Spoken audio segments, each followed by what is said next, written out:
buenos días. Me llamo Francisco Javier Lara, soy doctor en Organización de Empresas y profesor de la Facultad de Estudios de la Empresa. El tema de esta videolección es el liderazgo y los distintos estilos de liderazgo.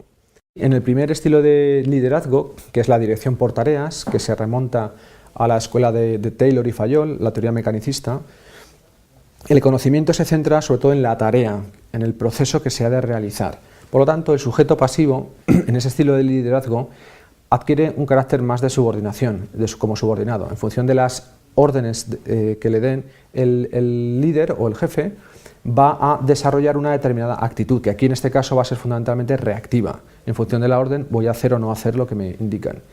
Por lo tanto, la motivación puramente en este primer estilo es de extrínseca, porque al final voy a percibir un salario, voy a trabajar de una determinada manera.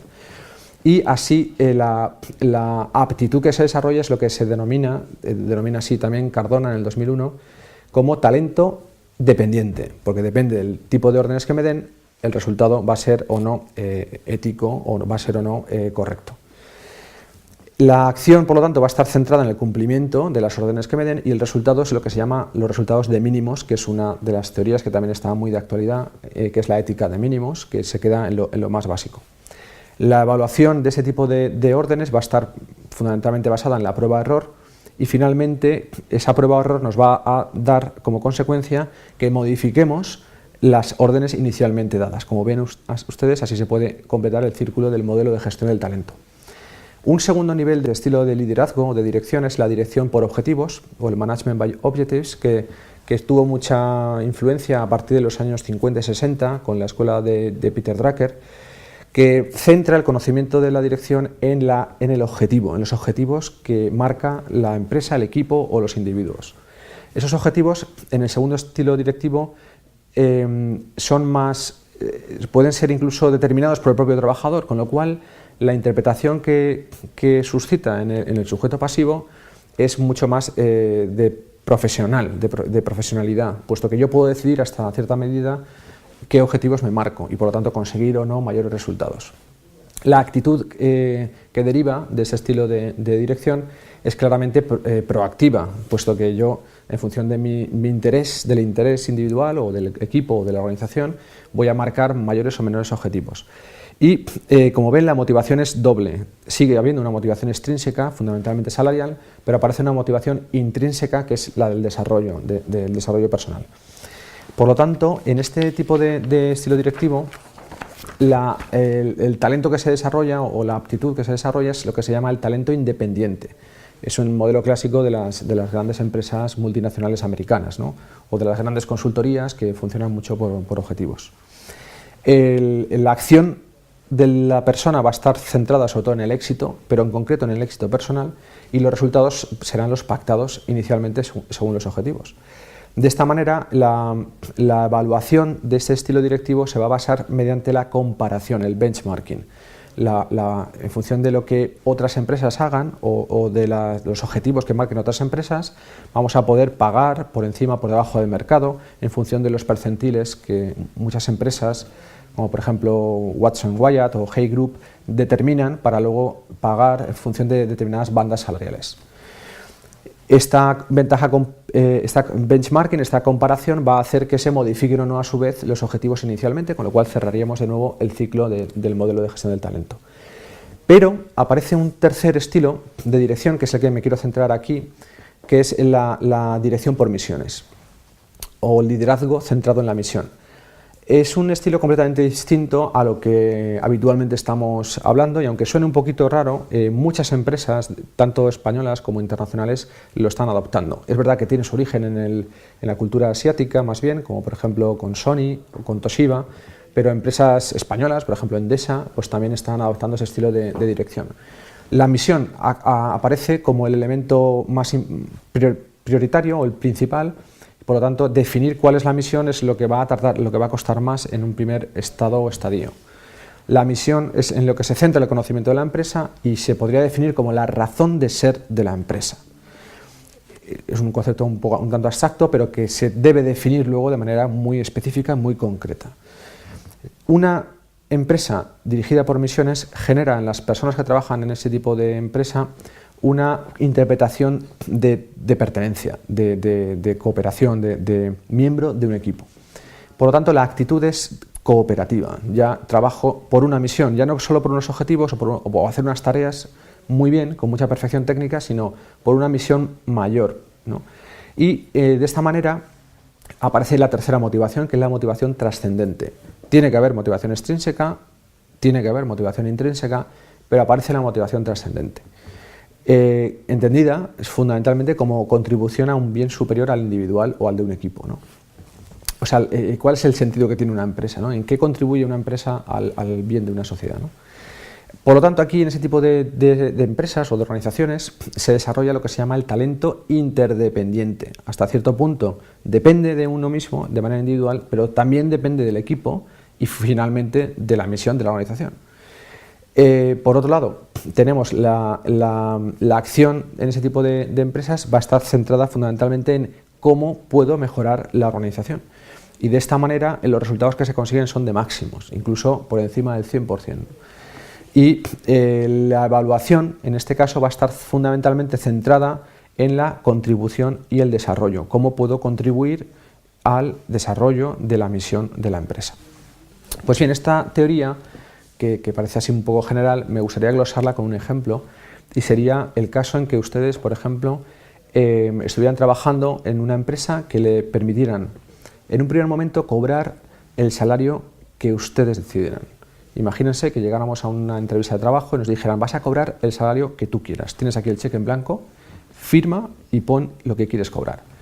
De esta manera quedaría claramente cubierta la motivación extrínseca, la salarial, lo cual es muy importante y muy positivo.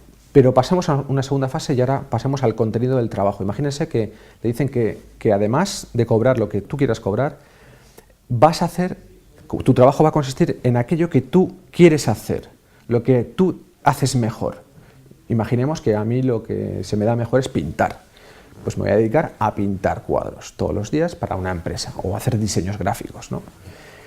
Por lo tanto, quedaríamos ya cubiertas las dos motivaciones, la extrínseca, la salarial, y la intrínseca, que es la profesional, porque incluso yo puedo determinar cuántos cuadros puedo pintar al día o cuántos diseños gráficos puedo realizar. Con lo cual quedarían cubiertas las dos primeras motivaciones o necesidades básicas. Pero imagínense que al final del día llegara su jefe, su líder, y le cogiera los cuadros y diariamente los tirara a la basura. Cada día su trabajo lo tirara a la basura.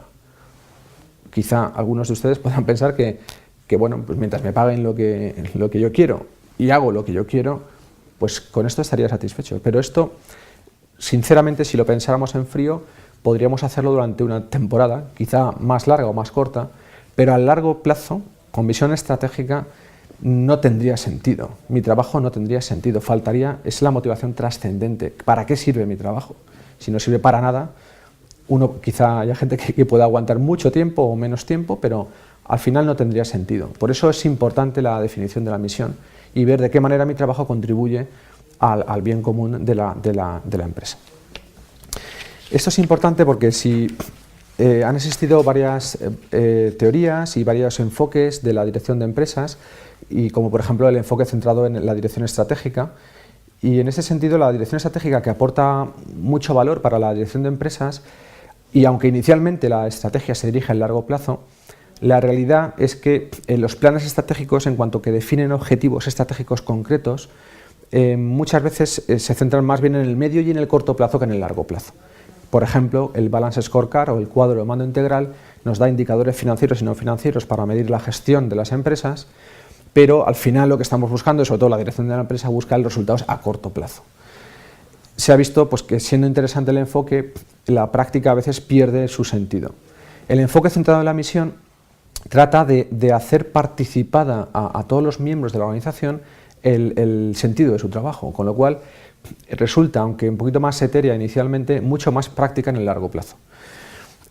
Para ello es muy importante, y vamos ya cerrando la videoconferencia para no extenderme, que el organigrama de la empresa también tenga en cuenta la misión. Los organigramas clásicos de las organizaciones son muy estructurales, muy piramidales, en los que sí que aparece definida una misión, a veces se confunde con la visión, que es distinta, pero no incluyen de qué manera cada puesto de trabajo contribuye a la misión general de la empresa. Es cierto que la misión tiene que estar definida desde la alta dirección, pero es también cierto que si no se define de qué manera cada puesto de trabajo dentro de la estructura organizativa contribuye a esa misión, aparece una incoherencia y nos encontramos con muchos trabajos dentro de organizaciones que no tienen coherencia y por lo tanto no tienen sentido y por lo tanto al final son ineficaces o ineficientes.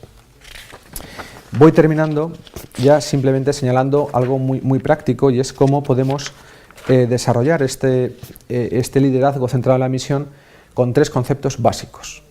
Primero, las 3 Cs que llamo yo: el compromiso; segundo, la cooperación; y tercero, un concepto que está muy de moda actualmente, que es el coaching.